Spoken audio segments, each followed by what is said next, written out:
സ്നേഹപൂർവ്വം ഷാമ സീരിയലിൻ്റെ ലേറ്റസ്റ്റ് എപ്പിസോഡിൻ്റെ റിവ്യൂയിലേക്ക് എല്ലാവർക്കും സ്വാഗതം. അങ്ങനെ എപ്പിസോഡ് തുടങ്ങുമ്പോൾ തന്നെ കാണിക്കുന്നത് അമ്പലത്തിൽ നാടിയുടെ മുമ്പിൽ നിന്ന് ഭഗവാനോട് പ്രാർത്ഥിച്ചുകൊണ്ടിരിക്കുന്ന ഷാമേനെയാണ് കേട്ടോ. ഷാമ പറയണേ, ഭഗവാനെ, എൻ്റെ ജീവിതം തന്നെ നിൻ്റെ മുമ്പിൽ അർപ്പിക്കാനുള്ള തീരുമാനമായിട്ടാണ് ഞാനിവിടെ വന്നിരിക്കുന്നത്. എൻ്റെ ആത്മാവിനെ നീ സ്വീകരിക്കണം. നിൻ്റെ നടയിൽ നിന്ന ഞാൻ സംഗീതത്തിൻ്റെ ആദ്യ സ്വരങ്ങൾ ആലപിച്ചു തുടങ്ങിയത്. അതേ നടയിൽ തന്നെ എൻ്റെ ജീവിതത്തിലെ അവസാന സംഗീതവും കൂടി കണ്ണ നിൻ്റെ മുമ്പിൽ അർച്ചനയായിട്ട് അർപ്പിക്കാൻ വേണ്ടിയാണ് ഞാൻ വന്നിരിക്കുന്നത്. എൻ്റെ ഈ പ്രാർത്ഥന നീ സ്വീകരിക്കണം. അങ്ങനെ കണ്ണടച്ച് സങ്കടപ്പെട്ട് കണ്ണുനീരോടെ പ്രാർത്ഥിക്കുവാണ്ടോ ഷാമ. ഈ സമയത്തെല്ലാം ഷാമയുടെ മനസ്സിലേക്ക് തന്നെ ഇന്നലെ രാധിക മോള് നിഷേധിച്ച് പറഞ്ഞ ഓരോ വാക്കുകളും വരുക. എൻ്റെ മുമ്പിൽ കള്ളം നടിച്ച ഒരമ്മയെ ഈ ജീവിതകാലം മുഴുവൻ എനിക്ക് അംഗീകരിക്കാൻ പറ്റില്ല. അങ്ങനെ ഒരു അമ്മയെ എനിക്ക് കാണുന്നത് പോലും വെറുപ്പാ. നിങ്ങളെ ഒരിക്കലും ഞാൻ തേടി വരികയില്ല. അങ്ങനെയൊക്കെ രാധിക പറഞ്ഞല്ലോ. ആ വാക്കുകൾ വീണ്ടും ഓർത്ത് സങ്കടപ്പെട്ട കണ്ണുനീരോടെ ഭഗവാന്റെ മുമ്പിൽ നിൽക്കുവാണ്ടോ ശ്യാമ. പിന്നീട് കാണിക്കുന്നത് കാറിൽ പൊയ്ക്കൊണ്ടിരിക്കുന്ന വരുണനും രാധികനെയാണ്. ഈ സമയം രാധികക്കാണെങ്കിൽ തീരെ സമാധാനമില്ല. വല്ലാത്ത ടെൻഷനിലും പരിഭ്രമത്തിലിരിക്കുവാണ്. താൻ കാരണമുള്ളൂ തൻ്റെ അമ്മയുടെ ജീവൻ ഇപ്പോൾ അപകടത്തിൽപ്പെട്ടിരിക്കുന്നത് എന്നോർത്തിട്ട് കുറ്റബോധം കൊണ്ട് നേരെ പുകഞ്ഞിരിക്കുവാണ്ടോ രാധിക.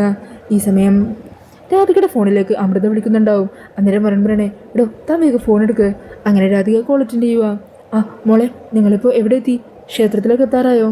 ഇല്ല അമൃത മാഡം, ഞങ്ങൾ പൊയ്ക്കൊണ്ടിരിക്കുക. മാഡം, എൻ്റെ അമ്മ, എനിക്കെൻ്റെ അമ്മയെ കാണാൻ പറ്റുമോ? അന്നേരം അമൃത പറയണേ, മോള് ധൈര്യമായിട്ടിരിക്കുക. ഈ ഒരു നിമിഷത്തിനായിട്ടാണ് ശ്യാമ തൻ്റെ ജീവിതകാലം മുഴുവൻ കാത്തിരുന്നത്. അങ്ങനെയുള്ള ആ നിമിഷം അതനുഭവിക്കാതെ ശ്യാമക്ക് എങ്ങനെ പോകാൻ പറ്റുമോ? ഭഗവാൻ കൃഷ്ണൻ തന്നെ കൃത്യസമയത്ത് മോളെ ശ്യാമയുടെ മുമ്പിൽ എത്തിച്ചിരിക്കും. നിങ്ങളിപ്പോൾ ഏത് സ്ഥലമെത്തി? മോള് വരണോടെന്ന് ചോദിച്ചേ. അങ്ങനെ രാധിക ഫോൺ സ്പീക്കറിലിടുക. അതെ മാഡം, ഞങ്ങളെ ഇപ്പോൾ ചെമ്പൂർക്കാവ് കഴിഞ്ഞ് പൊയ്ക്കൊണ്ടിരിക്കുക. അതേക്കുതും അമൃത പറയണേ, ഈശ്വര, അങ്ങോട്ടേക്കോ? അയ്യോ, ക്ഷേത്രത്തിലേക്ക് പോകേണ്ട ആ വളവിൻ്റെ അവിടെ നിന്ന് കുറേ ദൂരം നീങ്ങിക്കഴിഞ്ഞു. ഇനിയിപ്പോൾ തിരിച്ചു വരണമെങ്കിൽ തന്നെ കുറേ ദൂരം ഉണ്ടല്ലോ. എന്ത് ചെയ്യും? സമയമില്ല നമ്മുടെ മുമ്പിൽ. അങ്ങനെയൊക്കെ പറഞ്ഞ് അമൃത ടെൻഷനാകുവാണ്ടോ. അതേക്കുമ്പോൾ രാധികയും കൂടുതൽ പരിഭ്രമിക്കുക. അന്നേരം പറയണേ, മാഡം ടെൻഷനാവാതിരിക്കുക. ഞങ്ങളെ ഇപ്പം തന്നെ ഇവിടെ തിരിക്കാം. ഞാനേ ഗൂഗിളിൽ നോക്കി പൊക്കോളാം ഇനി. അങ്ങനെ പറഞ്ഞ് വരുൺ ഗൂഗിൾ മാപ്പൊക്കെ ഓൺ ചെയ്ത് വണ്ടി വീണ്ടും തിരിച്ചു വിടുവാണ്. ഈ സമയം രാധിക ടെൻഷനായിരിക്കുന്നത് കണ്ട് വരുൺ സമാധാനിപ്പിക്കണേ, എടോ താൻ ധൈര്യയോടെ ഇരിക്കുക. തന്നെ ഞാൻ കൃത്യസമയത്ത് തൻ്റെ അമ്മയുടെ മുമ്പിൽ എത്തിച്ചിരിക്കും. തൻ്റെ അമ്മയ്ക്ക് ഒരു ആപത്തും വരത്തില്ല. അങ്ങനെ പറഞ്ഞ് വരുൺ വേഗത്തിൽ തന്നെ വണ്ടി എടുക്കുവാണ്. ഇതേ സമയം ശ്യാമയാണെങ്കിൽ അവിടെ ഭഗവാന് മുമ്പിൽ തൻ്റെ അവസാനത്തെ ഗാനമുണ്ടല്ലോ അത് ആലപിച്ചുകൊണ്ടിരിക്കുവാണ്. അങ്ങനെ ശ്യാമയുടെ പാട്ടിൽ ലയിച്ചിരിക്കുവാണ്ടോ ചുറ്റുമുള്ള എല്ലാവരും. അങ്ങനെ ശ്യാമ ആ പാട്ട് മുഴുവൻ പാടി പൂർത്തിയാക്കുവാണ്. പാട്ട് പാടി കഴിഞ്ഞതും ശ്യാമ തൻ്റെ കയ്യിൽ ഒളിപ്പിച്ചിരുന്ന വിഷത്തിൻ്റെ കുപ്പിയുണ്ടല്ലോ അതിൻ്റെ മൂട് തുറന്ന് അതിൽ നിന്നും ഒരു ഗുളിക കയ്യിലിങ്ങനെ എടുത്ത് പിടിച്ച് നിൽക്കുവാണ്. ആ ഗുളിക അങ്ങനെ വായിലേക്ക് വെക്കാനായിട്ട് തുടങ്ങുന്ന ആ ഒരു സമയത്ത് തന്നെ അവിടെ രാധികയുടെ മരണിൻ്റെയും കാർ എത്തുന്നുണ്ട് കേട്ടോ. കാറിൽ നിന്നും രാധിക ഓടിയിറങ്ങി അങ്ങോട്ടേക്ക് ഓടി ചെല്ലുമ്പോൾ കാണുന്ന കാഴ്ച ആ ഒരു മരുന്നുണ്ടല്ലോ അത് കഴിക്കാനായിട്ട് തുടങ്ങുന്ന ശ്യാമേനെയാണ്. അത് കാണുന്നതും അമ്മയെന്നും പറഞ്ഞ് അലറി വിളിച്ചുകൊണ്ട് രാധിക അടുത്തേക്ക് ചെല്ലുവാണ്. ഈ സമയം രാധികയുടെ വിളി കേൾക്കുന്നതും ശ്യാമയുടെ കയ്യിൽ നിന്നും ആ ഗുളികയെല്ലാം താഴെ വീഴുവാണ്. എന്നിട്ട് ഞെട്ടലോടുകൂടി രാധികയെ തന്നെ വിശ്വസിക്കാനാവാതെ നോക്കി നിൽക്കുവാണ്. രാധികയെ കാണുന്നതും എല്ലാം മറന്ന് ശ്യാമ രാധികയുടെ അരികിലേക്ക് ഓടി ചെല്ലുവാണ് കേട്ടോ. അങ്ങനെ രാധികയെ ശ്യാമയും എല്ലാം മറന്ന് പരസ്പരം കെട്ടിപ്പിടിക്കുവാണ്. ഈ സമയം ഇത് കണ്ട് അങ്ങോട്ടേക്ക് വരുൺ ഓടി വരുന്നുണ്ട് കേട്ടോ. അങ്ങനെ വരുണിന് സന്തോഷമാകുവാണ്. അവിടെ കൂടിയിരുന്ന തിരുമേനിയും നാട്ടുകാരും എല്ലാവരും ഈ കാഴ്ച കണ്ട് അത്ഭുതത്തോടെ നോക്കി നിൽക്കുവാണ്. ഈ സമയം രാധിക ശ്യാമയെ മുറുകെ ചേർത്ത് പിടിച്ചുകൊണ്ട് പറയണേ, എനിക്കെൻ്റെ അമ്മേനെ വേണം. എനിക്കെൻ്റെ അമ്മയുടെ കൂടെ ജീവിക്കണം. അമ്മയുടെ മോളായി ജീവിക്കണം. രാധികയുടെ വാക്കുകളും കൂടി കേൾക്കുന്നതോടെ ശ്യാമയുടെ മനസ്സ് നിറയുവാണ് കേട്ടോ. ശ്യാമക്ക് ഒത്തിരി സന്തോഷമാക്കണേന്. അങ്ങനെ സന്തോഷത്തിൽ വീണ്ടും ശ്യാമ തൻ്റെ മോളെ ചേർത്ത് പിടിക്കുവാണ്. ഇതേ സമയം തന്നെ അമൃതയും അവിടെ എത്തുന്നുണ്ട്. അങ്ങനെ ആ കാഴ്ച കാണുമ്പോഴേക്കും അമൃതയ്ക്ക് ആശ്വാസമാകുവാണ് കേട്ടോ. ഈ സമയം അമൃതയെ കാണുന്നതും ശ്യാമ പറയണേ, ഏട്ടത്തി, എൻ്റെ മോള് പറഞ്ഞത് കേട്ടില്ലേ? അവള് എന്നെ കാണാനാണ് ഓടി വന്നിരിക്കുന്നത്. എന്നിട്ട് അവിടെ കൂടി നിന്ന് എല്ലാവരുടെയും മുമ്പിൽ തൻ്റെ മോളെ ചേർത്ത് പിടിച്ചുകൊണ്ട് ശ്യാമ പറയണേ, ഇത് എൻ്റെ മോളാ, ഞാൻ പ്രസവിച്ച എൻ്റെ സ്വന്തം മോള്. അതേക്കുന്നതും അവിടുത്തെ തിരുമേനിക്കും അവിടെ എല്ലാവർക്കും ഒത്തിരി സന്തോഷമാകുവാണ് കേട്ടോ. പിന്നീട് ശ്യാമ രാധികനെയും കൂട്ടി നേരെ ഭഗവാന്റെ മുമ്പിലേക്ക് ചെല്ലുവാം. മോളെ, ഈ ഭഗവാന്റെ തിരുസന്നിധിയിൽ നിന്ന അമ്മ സംഗീതത്തിൻ്റെ ആദ്യ സ്വരങ്ങൾ ആലപിച്ചു തുടങ്ങിയത്. ഇപ്പോൾ ഭഗവാന്റെ മുമ്പിൽ വെച്ച് തന്നെ എൻ്റെ മോള് എന്നെ അംഗീകരിച്ചല്ലോ, അമ്മയായിട്ട് സ്വീകരിച്ചില്ലേ? ഇതിലും വലിയ എന്ത് ഭാഗ്യവും ഈ അമ്മക്ക് കിട്ടാനുള്ളത്? അമ്മയുടെ മനസ്സ് നിറഞ്ഞു മോളെ. എനിക്ക് മഹാഭാഗ്യം തന്നത് എൻ്റെ കണ്ണനാണ്. ആ കണ്ണൻ്റെ മുമ്പിൽ നമുക്കൊന്നിച്ച് തന്നെ ഒരു സംഗീതാർച്ചന നടത്താം. അങ്ങനെ പറഞ്ഞ് ശ്യാമ വീണ്ടും ഭഗവാന് മുമ്പിൽ ഒത്തിരി സന്തോഷത്തോടെ മനസ്സ് നിറഞ്ഞിട്ട് ഒരു കൃഷ്ണഭക്തി ഗാനം തന്നെ ആലപിക്കുവാണ്. കൂടെ രാധികയും പാടുന്നുണ്ട് കേട്ടോ. അങ്ങനെ അമ്മയും മോളും ചേർന്ന് മനോഹരമായിട്ട് തന്നെ ആ പാട്ടൊക്കെ പാടുവാണ്. അത് കേട്ട് എല്ലാവരും അതിൽ ലയിച്ച് നിൽക്കുവാണ്.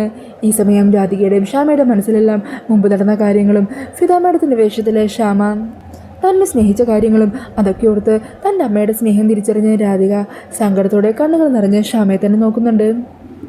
അങ്ങനെ പാട്ട് പൂർത്തിയാക്കി വീണ്ടും ശ്യാമ തൻ്റെ മോളെ നെഞ്ചോട്ട് ചേർക്കുവാണ്.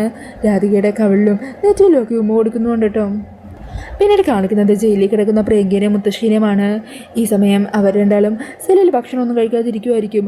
അന്നേരം അവിടുത്തെ ഒരു പോലീസുകാരി ആ സെല്ലിലെ ബാക്കി പ്രതികളെയും കൊണ്ട് അങ്ങോട്ടേക്ക് വരുവാണ്. അവരെ ലോക്കപ്പിൻ്റെ ഉള്ളിലാക്കിയിട്ട് ലോക്ക് ചെയ്യുവാണ്. എന്നിട്ട് ചോദിക്കണേ, അല്ല നിങ്ങൾ രണ്ടുപേരും എന്താ ഭക്ഷണമൊന്നും കഴിക്കാത്തത്? അന്നേരം സുകുമാരി പറയണേ, അതിനുവരെ ഞങ്ങൾ കൃത്യമായിട്ട് ഭക്ഷണം തരണ്ടേ? ഞങ്ങളുടെ ഭക്ഷണത്തിൽ നിന്നും ഇവർ കൈയിട്ട് വരുവാണ്. അതിനെതിരെ നിങ്ങളോടൊക്കെ പരാതി പറഞ്ഞിട്ടും ഒരു കാര്യമില്ലെന്ന് ഞങ്ങൾക്കറിയാം. അതുകൊണ്ടേ ഞങ്ങൾ ഇവിടുത്തെ പരാതിപ്പെട്ടില്ലേ കംപ്ലൈൻറ്റ് ഇട്ട് കൊടുത്തിട്ടുണ്ട്. എന്നിട്ട് പ്രിയങ്ക പറയണേ, എന്താണെങ്കിലും ജയിലധികൃതർ പരാതി വായിക്കാൻ വരുമല്ലോ, അവർ കാണട്ടെ, അവരിതിനെതിരെ നടപടി എടുക്കട്ടെ. നിങ്ങളിൽ നിന്നും ഞങ്ങൾക്കൊരു നീതി കിട്ടുമെന്നേ ഞങ്ങൾക്കൊരു പ്രതീക്ഷയില്ല. അങ്ങനെ ആ പോലീസുകാരി അവിടെ നിന്നും പോകുവാണ് കേട്ടോ. ഈ സമയം അവിടെ ഇരിക്കുന്ന പ്രിയങ്കേൻ്റെയും സുകുമാരിയുടെയും ചുറ്റുമായിട്ട് ആ ജയിലിലെ 3 പേരും വന്ന് നിൽക്കുന്നുണ്ട്. എന്നിട്ട് അവരോട് 2 പേരോടും എണീക്കാൻ പറയുവാണ്. അന്നേരം മുത്തു ചോദിക്കണേ, അങ്ങനെ നീയൊക്കെ പറയുമ്പോൾ എണീക്കാൻ ഞങ്ങളാരാ, നിൻ്റെയൊക്കെ അടിമകളോ? മര്യാദ കണിക്കടി. അങ്ങനെ പറഞ്ഞ് അവർ വിരട്ടുമ്പോഴേക്കും 2 ആളും പേടിച്ച് കഴിഞ്ഞേക്കുവാണ്. വന്ന് കയറിയതേ ഉള്ളല്ലേ, അപ്പോഴേക്കും നീയൊക്കെ പരാതി കൊടുക്കാൻ തുടങ്ങിയല്ലേ?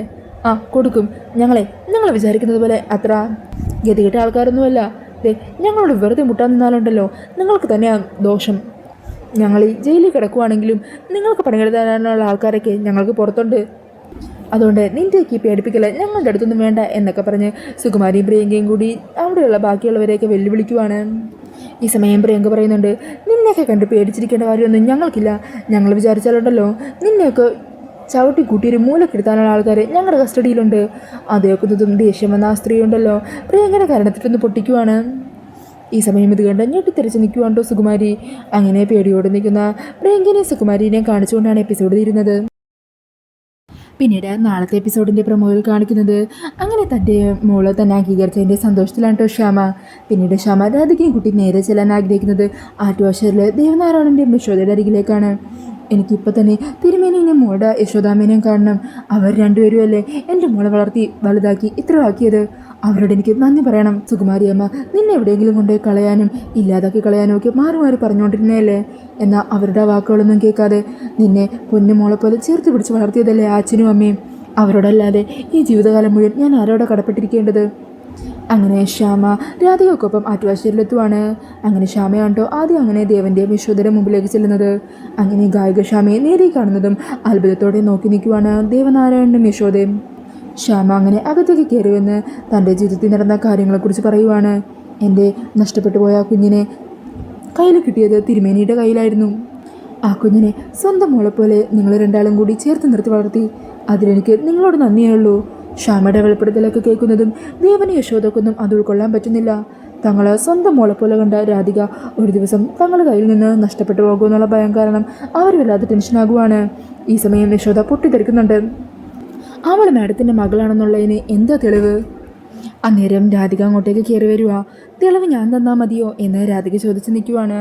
അങ്ങനെ രാധികയും ശ്യാമയുടെ ഒപ്പം കാണുന്നതോടെ അത്ഭുതത്തോടെ ആ കാര്യങ്ങളൊന്നും ഉൾക്കൊള്ളാനാവാതെ നിൽക്കുവാണ്ടോ ദേവനും യശോദയൊക്കെ. അപ്പോൾ ഇതൊക്കെയാണ് പ്രൊമോയിൽ കാണിക്കുന്നത്. അപ്പോൾ ഈ ഒരു റിവ്യൂ ഇഷ്ടമായിട്ടുണ്ടെങ്കിൽ മറക്കാതെ വീഡിയോ ഒന്ന് ലൈക്ക് ചെയ്യണേ. ഇതുപോലുള്ള കൂടുതൽ റിവ്യൂസിനായിട്ട് ഈ ചാനലൊന്ന് സബ്സ്ക്രൈബ് ചെയ്തും കൂടി സപ്പോർട്ട് ചെയ്യണേ. താങ്ക്